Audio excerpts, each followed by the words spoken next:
the Cannabis Business Coach.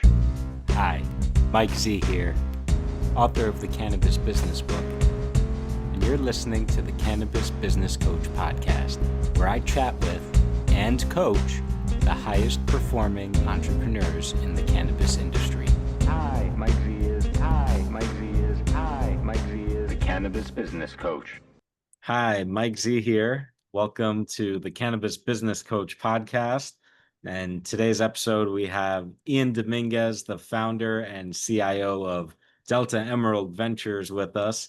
Ian, I'm excited to speak with you. It's been a couple of months since we last connected, but I know a lot has changed. And first of all, I want to congratulate you on becoming a dad. And Thank I'm you. curious, not cannabis business related per se, but I'm curious how, if at all, has that changed your relationship to work and Great. how it's going for you so far? Yeah, great question. Well, as someone who's interested in coaching founders, I think I appreciate more and more myself here that uh, I am also on a founder journey myself in starting this fund. And, it didn't really feel like that at the beginning as much, but um, in some ways, I recognize that the opportunity and the cost of being a founder is that this is not a 9 to 5 life. And you kind of carry it with you when it's an extension of you in some ways. It's very hard to separate these things.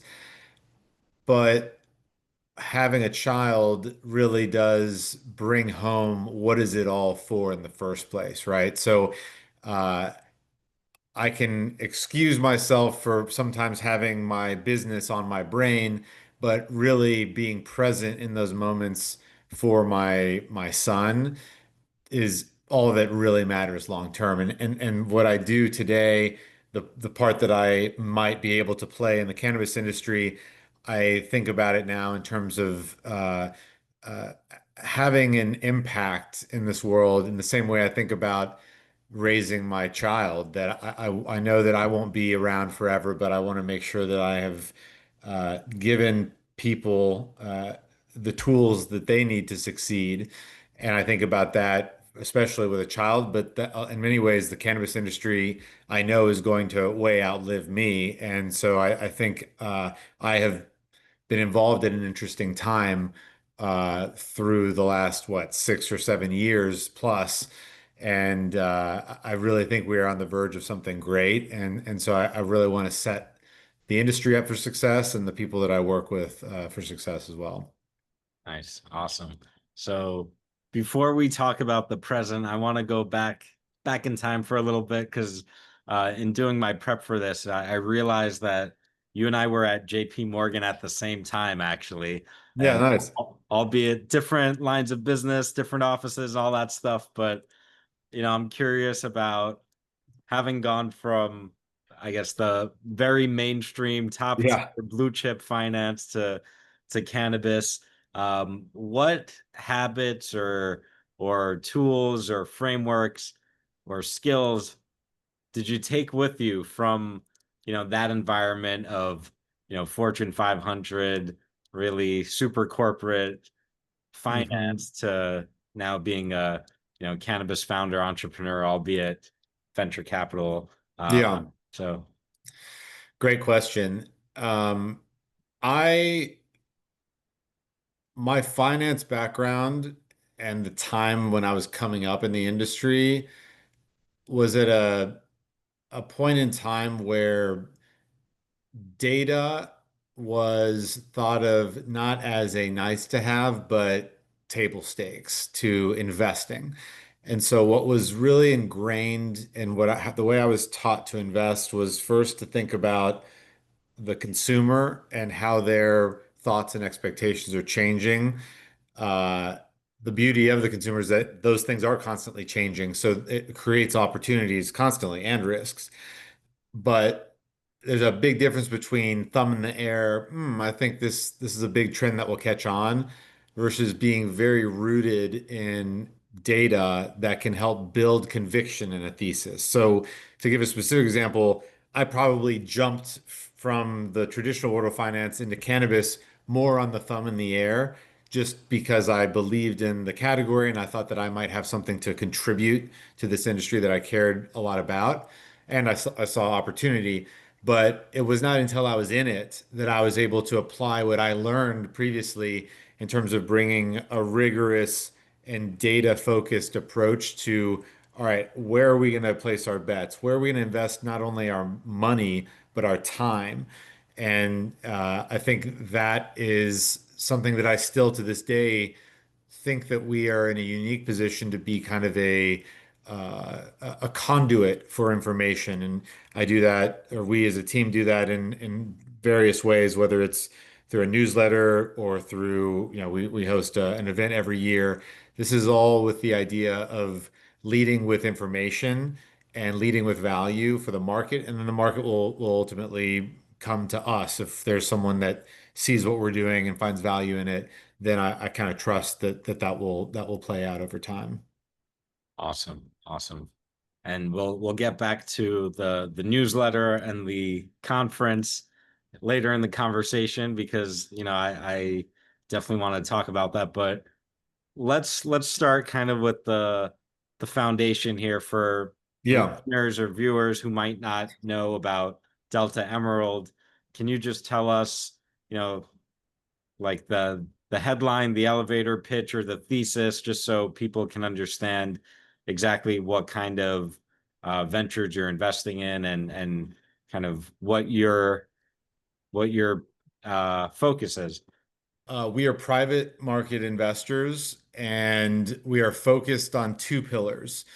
The hemp beverage landscape, and by that I mean low dose beverages and the service providers that relate to that in the supply chain. That's one pillar. The other pillar is data and technology that the entire cannabis industry, and now I'm talking about either hemp or cannabis, that the industry uses to make decisions or to improve their own business processes. And these things are somewhat related, but they are also different in that one is kind of a view that we have on the path of least resistance from a regulatory standpoint. That's alluding to hemp beverage, and that other pillar is really about where we think value ultimately accrues in the entire value chain, which is to say, love growers, those are necessary steps to this operation, but history has shown us that not much value actually accrues to the growers. And the closer you get to the end consumer, this is where I think more of the value gets generated, and that's why I'm so focused on the tech and data that supports the industry. Got it. And can you share like, is it 50-50 or is it, 80-20 or what's the So post? going forward, very roughly, yeah, you could consider 50-50. In the past, we invested also in plant touching operations. I can tell you that that has been the source of the most headaches over the last 6 years. So I'm learning from that experience. Like, no, we're not going to get everything right, and my takeaway is that we don't need to make things more difficult than they already are. And the fact is that plant touching operators just have a number of headwinds that they have to overcome. It's not to say it's not possible, but the odds of uh, becoming a breakout business in plant touching world to me is it's lower odds. So not to say it's not possible, it's just more difficult. Got it. And so as you're looking at potential companies and founders to invest in, whether it's in the data and tech side or the hemp beverage space, what can you share? Like, what are some of the things that you're looking for as, the need to haves or like Yeah. the green flags? And then I'll ask you the flip side after. Yeah. Well, I'll give you one that addresses both. One of the most common questions that we ask is to a founder, how did you discover the problem that you're currently looking to solve, like walk us through that process. Because what I find very often is that people make assumptions about what they think the market needs. And that is a easy way to lose money, as opposed to either living that experience yourself or getting asked by many different people for something to solve a certain problem and you recognize it. But that's very different from kind of prospectively building something without the validation that's behind it. That's probably the first thing that we look for, and that relates to the other, I think, most important thing is the management team. This industry is nothing if not filled with change. So I think the mark of a good team and a good founder or set of founders is acknowledging that the plan is going to change and being adaptable. Because I think if I think back about companies that have kind of fizzled out, um, or were high flyers in the cannabis industry many years ago that aren't even around anymore, I think that one thing that you could draw similarity to is they're just running towards a future that they thought was going to exist, that was convinced it was going to exist, and then the facts change and they don't adjust. And that has, I think, destroyed a lot of capital in this industry. California is a very specific example. I don't want to pick on California, but it's a good example of like places where I think this kind of thinking led to a lot of tears. Like it's been difficult. Got it. And then on the flip side, what are some of the, I guess, the red flags? And I know you kind of touched on it, but when assessing those founders and someone comes at you with a pitch or whatnot, like what's something that's like automatic disqualification for you? Hmm. That's a good question. Automatic disqualification. So let's say that I don't know anything about the business. I think showing that one hasn't done their homework in preparing for a conversation in the first place is a very easy automatic disqualification. Yeah, that can, in today's day and age with AI and stuff like that, there's no reason why you shouldn't be able to come to a meeting fully prepared for ways that you can bring value to that person rather than the other way around. And yeah, so that would be a very easy one. Got it. Cool. All right. I'm gonna shift gears to data a little bit Yeah. because I know that's a big part of your work, and I always love it when, well, first of all, when I can learn something, but also when I can share something with the audience that Yeah. they might not already know. So I'm curious to ask you, what's a data point or insight or something that you've come across that you feel like doesn't get enough attention in the cannabis space, whether it's hemp beverage or beverage specific, because I think there's so much interesting stuff happening there. I know that's really Yeah. a sweet spot for you. So I'm curious, what's something that comes to mind that either, and it doesn't have to be new or recent necessarily, but something that you think is meaningful that's underappreciated. Yeah. There's a couple of things that I can share a slide if you want. I think it does a good job of explaining. Oh, I love that. Let me give I you think that oh share yeah. permission. This is a first on the podcast in like 60 something episodes that someone's wanted to share a slide. So Yeah, yeah. Happy to. breaking new ground here. I love it. Yeah, good. Okay, so I'll do a little bit of a grab bag here. Um, I'm going to give the high level on why I'm so bullish on, well, cannabis in general and beverage specifically. And I'm going to Awesome. try to do it in like 4 slides. So let's go slideshow here. Grab the popcorn, ladies and gentlemen. Buckle your seatbelts. Okay. So my brain works in comparisons. So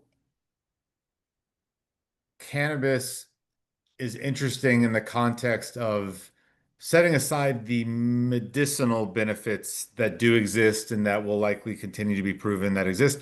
Another thing I want to just call out is that like this does not come without risks.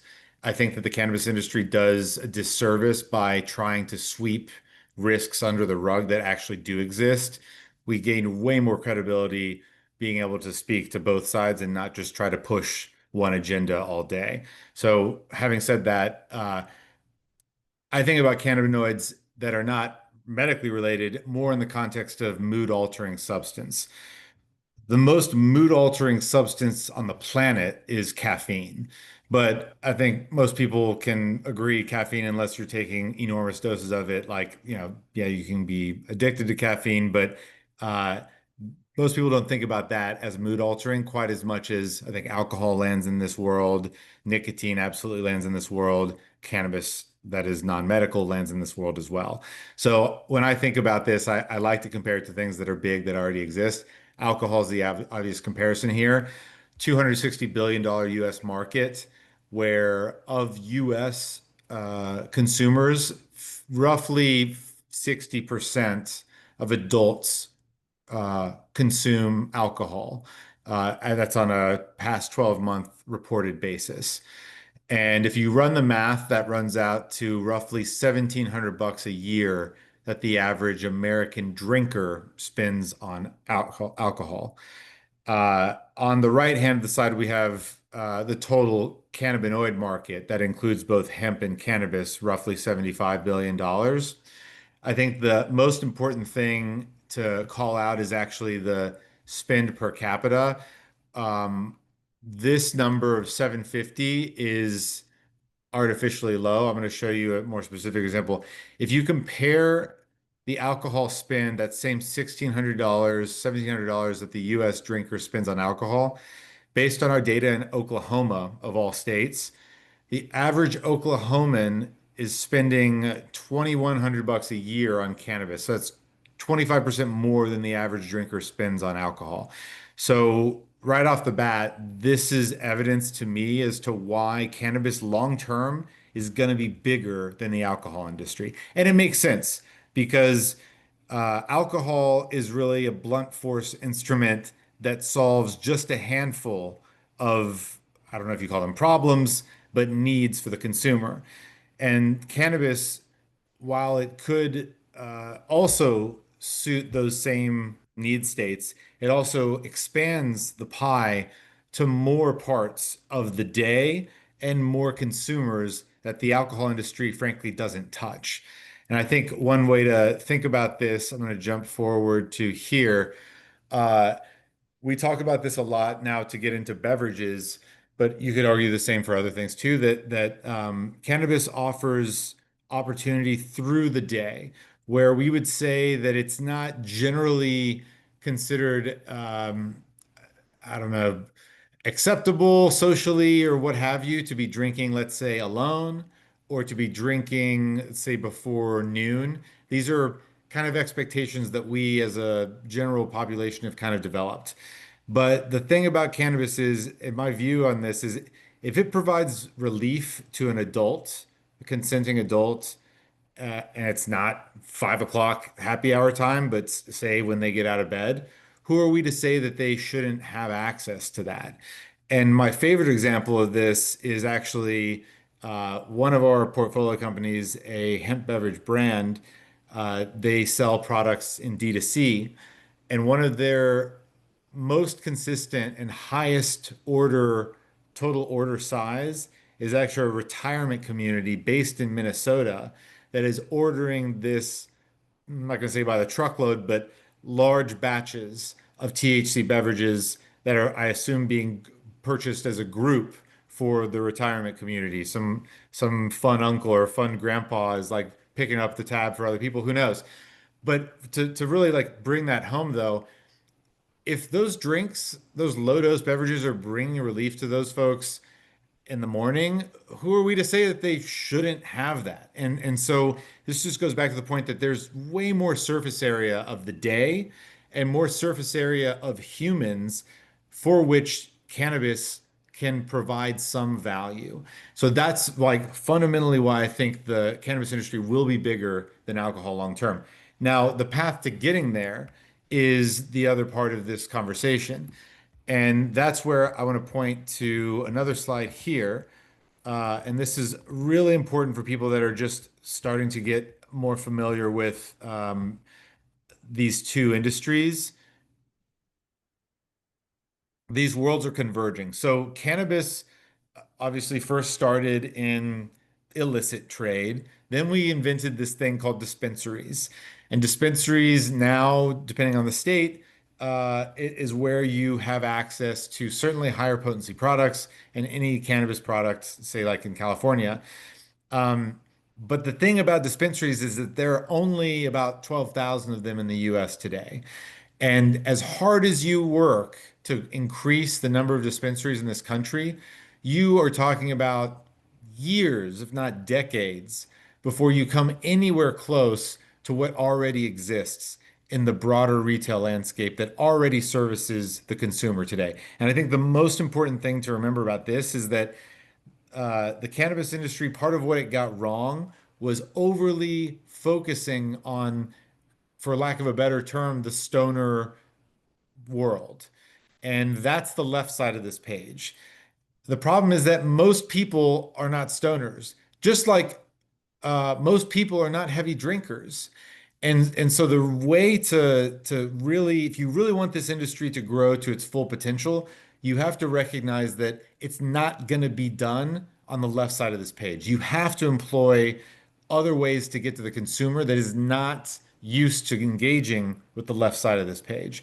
So that's part of why we are so focused on low dose hemp beverages, because these products are being sold today in DoorDashes and in Total Wines and in Publix. All these major retailers are able and willing to sell these products. And so it is opening up a brand new set of retail channels that were never available to the cannabis industry historically. That's why I'm so focused on the right side of this page, because ultimately it's the same consumer that buys stuff on the left side and the right side. And the whole story about cannabis from here forward in the US is how these worlds merge together. So that's what I'm most focused on. Awesome. Love it. And there was something on that first slide you didn't speak to, but I think is another telling and important data point about the daily consumers. Oh, yeah.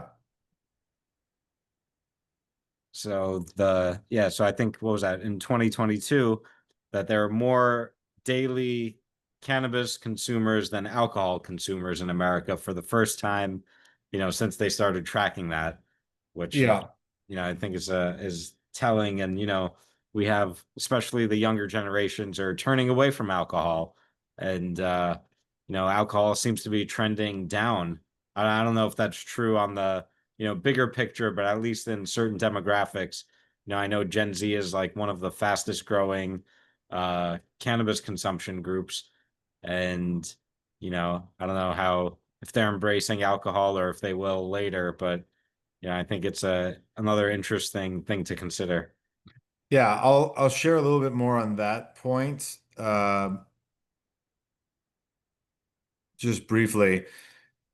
Uh, at a high level, alcohol consumption is going down, uh, cannabis consumption going up, and THC drinks are kind of the merge between these two. But we actually think, and this comes from my background before, I studied a lot of other consumer industries, including the tobacco industry. What's interesting about tobacco is that it took decades for tobacco per capita consumption, for sorry, specifically cigarette consumption per capita to peak, basically all of the 60s and 70s. And now we are in a state of just steady year-over-year declines because people have a better understanding of the health risks. They have alternatives like non-smokable nicotine, things like that. So what we're seeing right now in alcohol is, we think, effectively the same thing, where every demographic is reducing alcohol consumption, and where it's most felt is the 20-year-olds. Because if you think back to maybe your own experience with alcohol to the extent that you've engaged with it, generally the youngest generations are the highest consuming, uh, sorry, the younger years of your life are the highest consuming periods for alcohol. And another way I like to relate this is that it is generally unlikely, in my opinion, that someone starts smoking cigarettes in their 40s. Like if Mm. you haven't done it by your 20s, you're probably not going to do it. And my question now for the alcohol industry is, are we about to see the same thing again? Where if Gen Z, for one reason or another, just didn't really engage that much, either they didn't have the money or they weren't socializing because everyone was locked down, or who knows what the explanation was, the habit has been set. So, are you going to successfully overcome that set habit or not? I don't know. But right now, the evidence suggests that that's not what's happening. So, to go one level deeper on this, per capita consumption of alcohol, we think peaked after COVID. We think COVID was the peak of per capita consumption of alcohol here in the US. And the reason we think that is that we actually already know that. If you break this chart down into its requisite components of beer, wine, and spirits, beer has been in decline on a per capita basis for decades. Wine just took a pretty nasty turn down in the most recent data. Spirits are the only thing that has grown on a per capita consumption basis.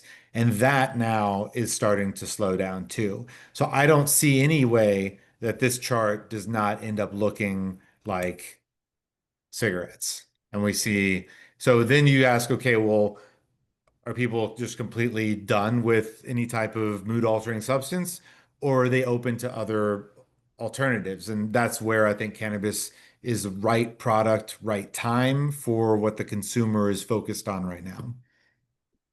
It's awesome. Yeah. And I guess it's interesting because I'm just trying to think anecdotally, a lot of my friends, even the ones who have been cannabis consumers in the past or, are like sometimes cannabis consumers, I would venture to say that most of them have not tried a cannabis beverage yet. Yeah. Even though many of them drink alcohol here and there, will, smoke a J here and there, have an edible here and there. I feel like the vast majority have not tried whether a hemp or cannabis beverage yet, um, which I find pretty interesting.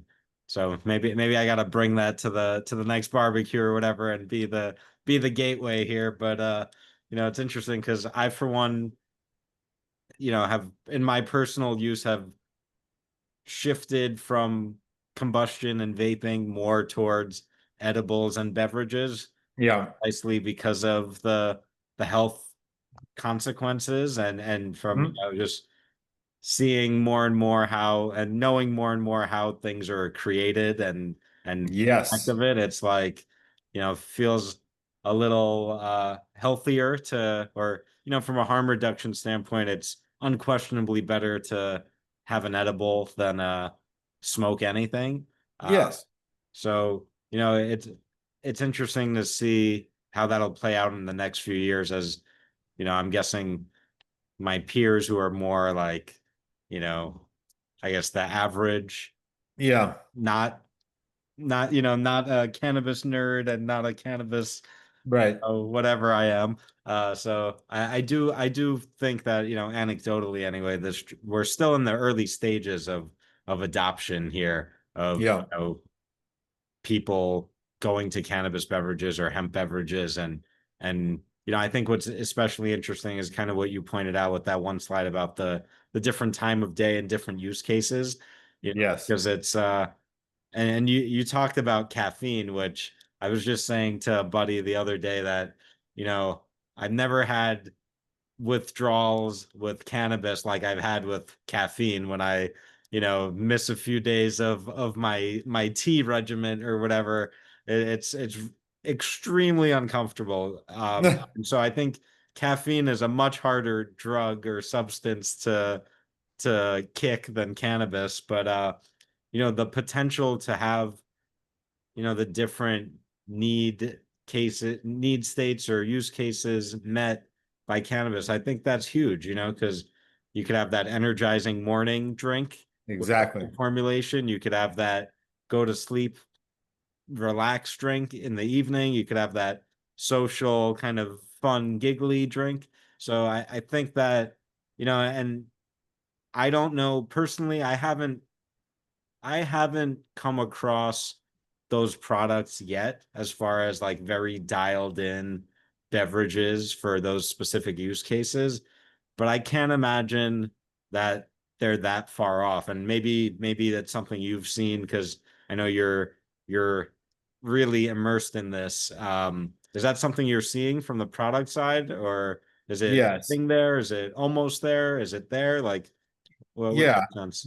We're a couple things about that. I mean, one, I know that you're based in New York, and while they are starting to pop up in bodegas, they're not really supposed to be sold in New York right now. So there's a great market for everything in New York, and so that is what happens for now. The good news is New Jersey is kosher and doing tremendously well with hemp beverages. And Connecticut also has specific laws that allow for THC drinks to be sold in traditional retail as long as they meet certain requirements. And so our view is that New York, well, it already is surrounded by states that are seeing success from this. We've seen this happen before with other industries where you kind of have a domino effect. And I would not be surprised to see New York flip in the not too distant future, where you would see this not only in bodegas, but grocery stores, bars, and restaurants. So this goes back to the other thing that we talked about a little bit, which is just it's about educating the consumer that this category can provide value for different occasions in the day that they might not think about otherwise. So another specific example on the beverage side, one of our brands, they actually they have a pickle, they actually have their own uh, um, like a brew pub in Minnesota, and they set up a set of pickleball courts in their parking lot, and they will just host pickleball tournaments. It's an active thing, right? And so being able to show people that, hey, you can enjoy one of these drinks in a social setting and with physical activity that wouldn't really be as typical for someone to be clocking beers. I mean, I guess some people probably do it playing pickleball, but if you're trying to be any degree of athletic, you're probably not trying to do that at the same time.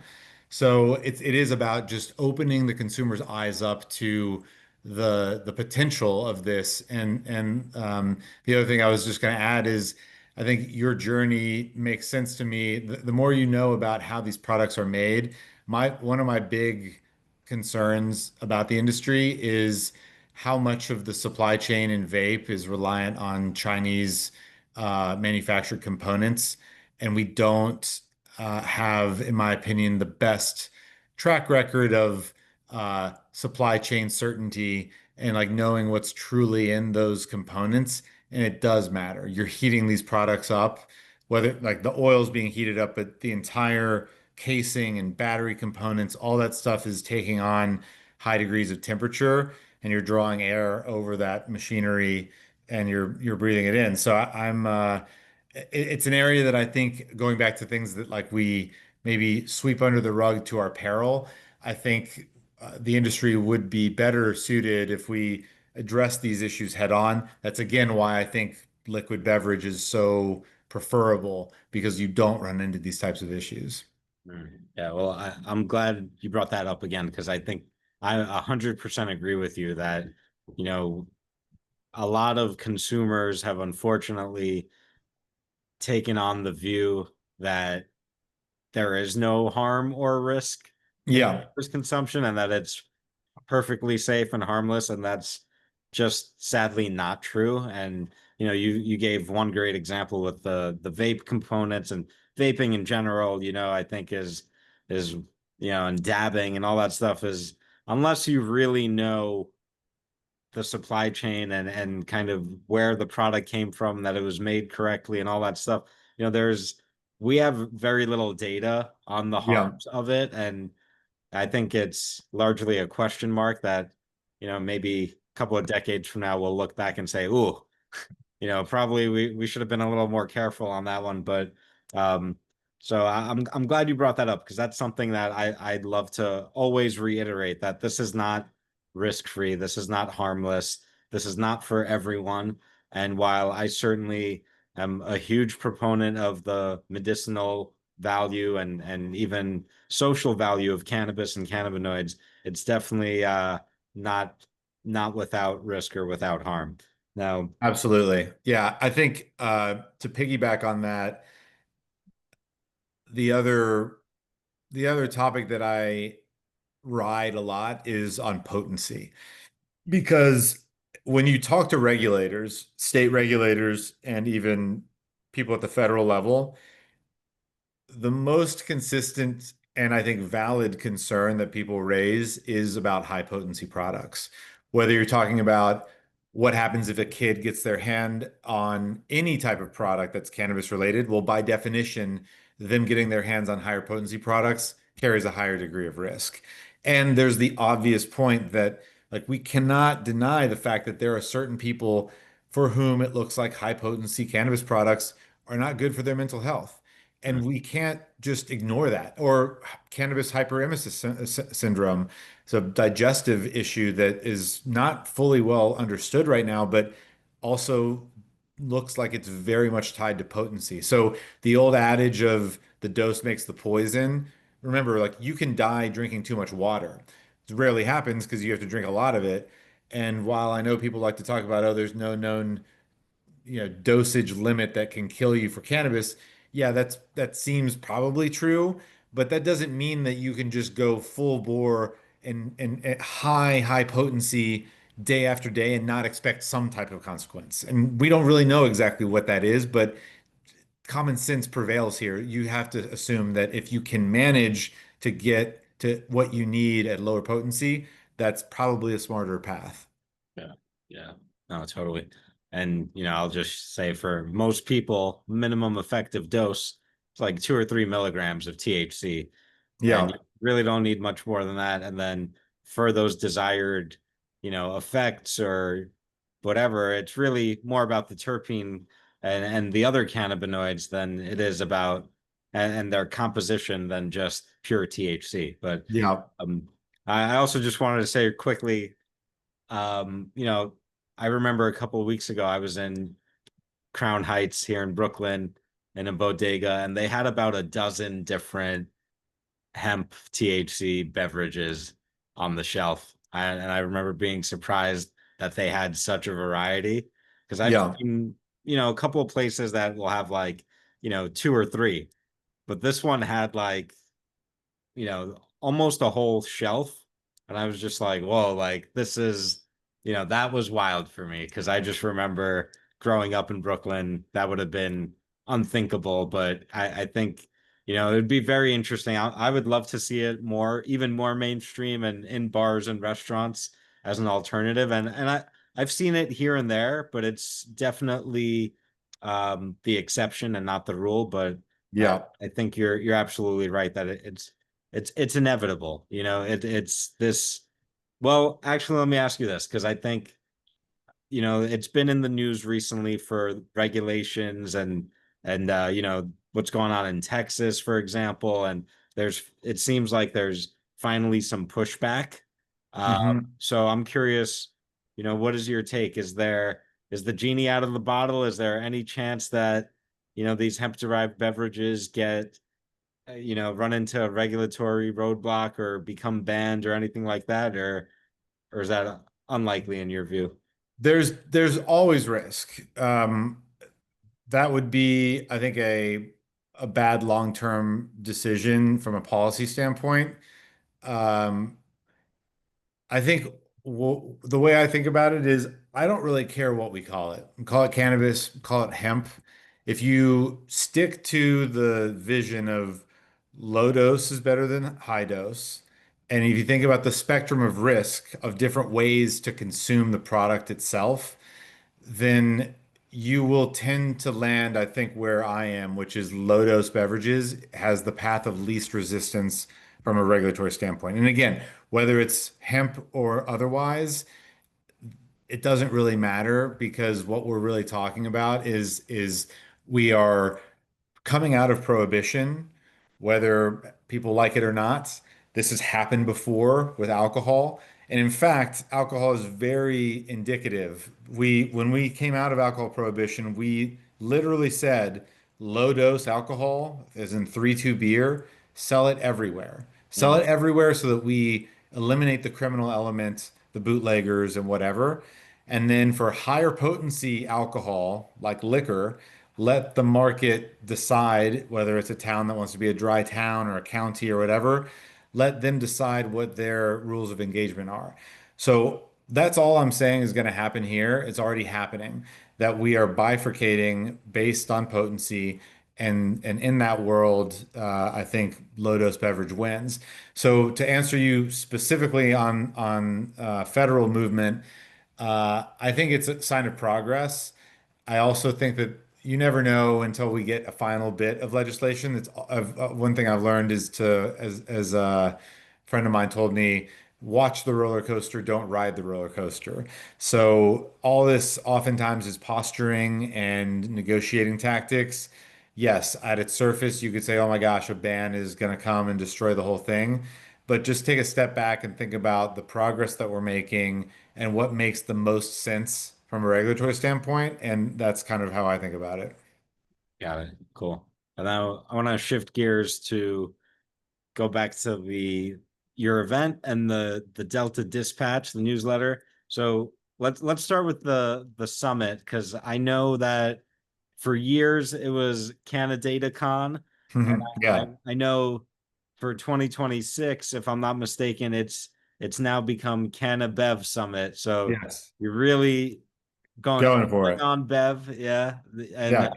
so I just want to hear about kind of I guess what precipitated that transition, and then also what can people expect from the next event? Because I've yet to attend personally, but I've always heard great things about it and hope to make it out this upcoming one. So Yeah. what can Yeah. people We'll expect? get you out.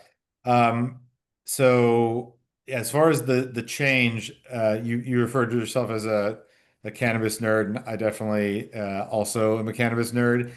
CanadaCon was going back to the concept of like, what do I think the market wants versus what does the market actually want? I thought the market would like to learn as much as I like to learn about data and technology in cannabis. And that actually ended up being an interesting proof point or like a starting point. But that that data led me down this rabbit hole of beverages. And last year was very notable to me because we had segments that were talking about hemp, cannabis, or whatever you call it, THC beverages, and we also had cannabis data or cannabis tech segments. And the attendees and the engagement from the audience on the beverage side was just night and day different. And that told me that okay, there's something here. This is what people really want to understand. So it was just okay, well, we're gonna go for it. We're just gonna rebrand it for Cannabev Summit. And what that is now is it's rather than these really big conferences, which are great, but I think you can kind of get lost in the shuffle. The idea with this is make it very focused in terms of attendees, still make it available to the public by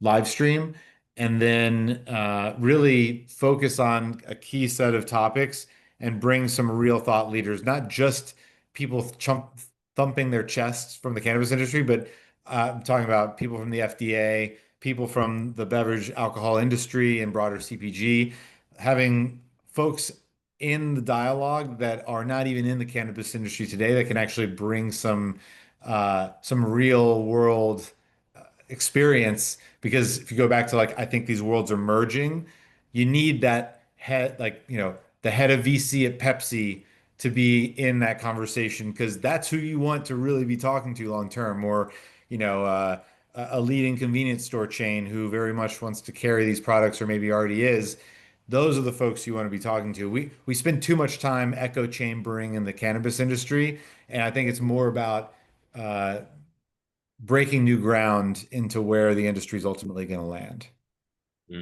Love it. So where can people go if they want to get signed up? Because the event's coming up. There's still plenty of time. It's in February Yes. 2026. So go to cannabevsummit.com. There is a link on the right-hand side of the page that where you can provide information about you and your interest. And yeah, we will be we're kind of on a rolling basis of extending invites. We started first with folks who attended last year, and then we'll be gearing up for our first round of new invites in August. So check that out. Awesome. And I'll be sure to link that in the show notes and all that good stuff. And now let's talk about Delta Dispatch, because I've found that you're putting out really great, informative, educational content out there that's, from my perspective, different from what you can get in like I guess the more mainstream channels of, the MJ Biz Daily and it's like true market research. So why don't you tell people a little about Delta Dispatch, where they can Yeah, go and get signed up? for sure. So that's deltaemerald.substack.com, or if you go to our website, deltaemerald.com, we have a link to the Substack there. I started that really to help my own brain kind of, I think there's an old phrase about saying something is different than writing something, which is different than reading something in terms of the way you use your brain. And I find when you can write clearly, it really means I think that you understand a topic well. So I started that off to kind of better understand for myself what direction we were going. And where it's landed now is we have thousands of subscribers, many of whom are not from the cannabis industry. And we have two different kind of approaches. One is like a weekly, just general highlighting of news, and not just the news article, but specifically what is our take on this news? Why is it relevant? Why did we highlight it? And that's one that's the more common publishing. And then we have our deeper research, which is the original Delta Dispatch, which that's where we will talk a lot more about, where we think things are going, what information that we have, and we're trying to share that with our community. So yeah, I highly encourage anybody who's interested in learning more to sign up is free, and yeah, happy to have folks in on that as well. Awesome. Cool. Ian, before I let you go, I want to ask you one last question, which is, what are you most excited about through the rest of the year for the space? Or if that's not a fun question, anything we haven't shared or discussed that you want to mention? So the thing that's been most exciting to me recently is to see publicly traded companies embrace THC. Again, call it hemp, call it cannabis, I don't care. My favorite example is DoorDash, publicly traded, NASDAQ listed company that has now published from their own press releases multiple times about the fact that they're selling THC. This is a huge and successful tech company in the US that is selling THC today. We used to joke about the future when you could get weed delivered to your doorstep. That literally is today, like from a real large consumer technology company. What I'm most excited about is I don't think that they are the last ones. I Mm. think that you're going to see at least one, if not multiple publicly traded companies announce, or it will become better known that they are actively selling THC today, that are, again, large traditional consumer companies. So I think that does a lot to help normalize it, whether you're talking about from the eyes of politicians or the end consumer. So brings me a lot of excitement, and I'm excited because I already know it's happening, so it's really just a matter of time until it becomes more publicly known. Nice. Awesome. Awesome. Well, we'll be on the lookout for that. And again, if you're trying to keep up with the space, especially the beverage space, do yourself a big favor and subscribe to the oh my gosh, can't speak, the Substack Yeah, you got Dispatch. it. Yeah. I need, Substack I need Dispatch. a I need a what's it called? A cannabis or a hemp beverage to kick Yeah, my brain up a few notches. there you go. 1 or 2 milligrams will do the trick. Oh, no. You said 100? That might No, be. one or two. Yeah, yeah, yeah. Yeah. Very That good. could do the trick. I was gonna say 100. That'll, oh, No, done in a that'll couple ruin the days. day. Yeah, for sure. That might be a nightmare. Um, Yeah, Ian, thank you so much for your time, man. of Great course. to catch up. Great to share your story and your insights. And I look forward to being in touch. Hope to see you in New York soon. And if not, then I'll do my best to make it out for the Bev Summit, Cannabev Great, Summit in February. great. Thank you for hosting. I've had a great chat. So yeah, really appreciate it. My pleasure, man. Have a good Thanks, one. Have a Michael. good Be day. well. Hi, Mike Z is. Hi, Mike Z is. Hi, Mike Z is the Cannabis Business Coach. Hi, Mike Z is. Hi, Mike Z is. Hi, Mike Z is the Cannabis Business Coach.